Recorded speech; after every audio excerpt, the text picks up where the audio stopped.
Hudhud తుఫాన్ ప్రభావంతో నిలిచిపోయిన విద్యుత్ సరఫరాను అధికారులు పునరుద్ధరించడంలో విఫలమయ్యారు. నష్ట నివారణ చర్యలకు విద్యుత్ శాఖ సుమారు 1.5 కోటి పైగా ఖర్చు చేసినా అంతకు తగ్గ ఫలితం కనిపించడం లేదు. ఇప్పటికీ జిల్లా వాసుల్లో చాలా మంది అంధకారంలోనే మగ్గుతున్నారు.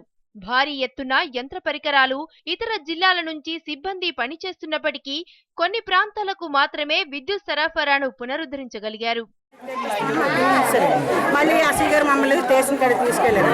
స్టేషన్ కాడికి తీసుకెళ్ళి కౌన్సిలర్ దగ్గరికి వెళ్తే షేక్ షకీలా గారండి ఆవిడ 3 అంతస్తులు మేడం ఉండండి వస్తారని సమాధానం చెప్తుందేనండి.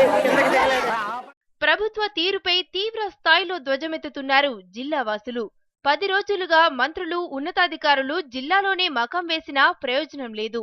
తుఫాను బారిన పడిన విశాఖపట్నం, శ్రీకాకుళం జిల్లాలో ఆశించిన స్థాయిలో పునరుద్ధరణ పనులు జరుగుతున్నా విజయనగరం జిల్లాలో పనులు మందగించడంపై స్థానికులు ఆగ్రహం వ్యక్తం చేస్తున్నారు. జిల్లా వ్యాప్తంగా పునరుద్ధరించిన పనులపై సమాధానం ఇచ్చేందుకు నిరాకరిస్తున్నారు విద్యుత్ అధికారులు.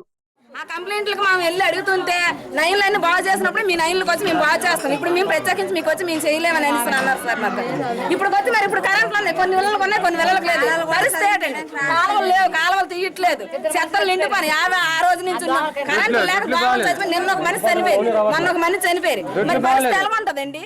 కార్యాలయాలకు వెళితే అధికారులు క్షేత్రస్థాయి పర్యటనలకు వెళ్లారని సిబ్బంది చెబుతుండగా ఫోన్లు చేసినా స్పందించడం లేదని ప్రజలు వాపోతున్నారు.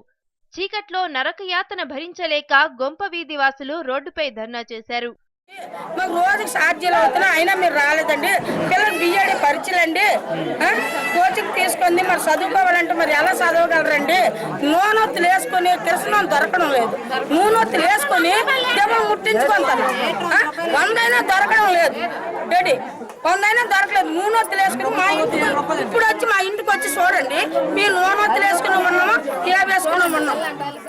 అధికారులు మాత్రం పునరుద్ధరణ పనులు 93% వరకు పూర్తి చేశామని చెబుతున్నారు. అధికార పార్టీ నాయకులు చెప్పిన వీధులన్నింటిలో కరెంట్ పునరుద్ధరణ చేశారని స్థానికులు ఆరోపించారు.